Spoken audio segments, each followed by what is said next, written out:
Last year ಮಳೆ ಇಲ್ಲ ಅಂತ ಎಲ್ಲ ಗೋಗರಿತಾ ಇದ್ವಿ. ಮಳೆರಾಯ ಬಾರಪ್ಪ, ಬಿಸಿಲು ತಡ್ಕೊಳಕ್ಕಾಗ್ತಾ ಇಲ್ಲ ಅಂತ ದೇವ್ರನ್ನ ಬೇಡ್ಕೊತಾ ಇದ್ವಿ. ಈ ವರ್ಷ ಹೆಂಗೂ ಕೊಡೋಕೆ ಸ್ಟಾರ್ಟ್ ಮಾಡಿದ್ದಾನೆ ಅಂತಂದರೆ ಇನ್ನು ಆರಂಭದಲ್ಲೇ ಸಾಕಪ್ಪ ಸಾಕು ಮಳೆ ಸವಾಸ ಅನ್ನೋಂಗಾಗಿದೆ. ಇಡೀ ಕರ್ನಾಟಕದಲ್ಲಿ ಸಿಕ್ಕಾಪಟ್ಟೆ ಮಳೆ ಬರ್ತಾ ಇದೆ. ಅದರಲ್ಲೂ ಬೆಂಗಳೂರಿನಿಂದ ಮಂಗಳೂರಿಗೆ ಹೋಗೋಕೆ ಯಾರೆಲ್ಲ ಪ್ಲ್ಯಾನ್ ಮಾಡ್ಕೊಂಡಿದ್ದೀರಾ ನಿಮ್ಮ ಸ್ನೇಹಿತರಿಗೂ ಕೂಡ ಹೇಳ್ಬಿಡಿ. ಬೆಂಗಳೂರಿಂದ ಮಂಗಳೂರಿಗೆ ಸಂಪರ್ಕವನ್ನು ಕಲ್ಪಿಸುವಂತಹ ರಸ್ತೆಗಳು ಕ್ಲೋಸ್ ಆಗಿದೆ. ಆಲ್ಮೋಸ್ಟ್ 3 ಘಾಟ್ ಕೂಡ ಕ್ಲೋಸ್ ಆಗಿದೆ ಅಂತಲೇ ಹೇಳಬೇಕು. ಒಂದು ಚಾರ್ಮಡಿ ಘಾಟ್ ಮೂಲಕ ಮಂಗಳೂರಿಗೆ ಹೋಗೋಕೆ ಹೆವಿ ವೆಹಿಕಲ್ಸ್ಗೆಲ್ಲ ಸ್ಟಾಪ್ ಮಾಡಿದ್ದಾರೆ. ಚಿಕ್ಕ ಪುಟ್ಟ ವೆಹಿಕಲ್ಸ್ಗಳಿಗೆ, ಕಾರ್ಗೆ, ಲೈಟ್ ವೆಹಿಕಲ್ಗಳಿಗೆ ಮಾತ್ರ ಬಿಡ್ತಾ ಇದ್ದಾರೆ. ಅದ್ರ ಜೊತೆಗೆ ಸಂಪಾಜೆ ಘಾಟ್ನಲ್ಲೂ ಕೂಡ ಹೆವಿ ವೆಹಿಕಲ್ಸ್ಗೆ ಅಲೋ ಇಲ್ಲ.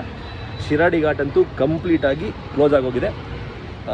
ಇದೇ ಕಾರಣಕ್ಕೋಸ್ಕರ ಬಸ್ನವರು ತಮ್ಮ ಸರ್ವಿಸ್ಗಳನ್ನೆಲ್ಲ ಕ್ಯಾನ್ಸಲ್ ಮಾಡಿದ್ದಾರೆ. ಪ್ರೈವೇಟ್ ಬಸ್ನೇ ರಾತ್ರಿಯಿಂದನೇ ಏನೆಲ್ಲ ಬುಕ್ಕಿಂಗ್ ಆಗಿತ್ತು ಆ ಬುಕ್ಕಿಂಗ್ನೆಲ್ಲ ಕ್ಯಾನ್ಸಲ್ ಮಾಡಿ ಅವರವರ ಅಕೌಂಟ್ಗೆ, ಪ್ಯಾಸೆಂಜರ್ ಅಕೌಂಟ್ಗೆ ದುಡ್ಡನ್ನು ವಾಪಸ್ ಕಳಿಸುವ ಕೆಲಸ ಕೂಡ ಆಗಿದೆ.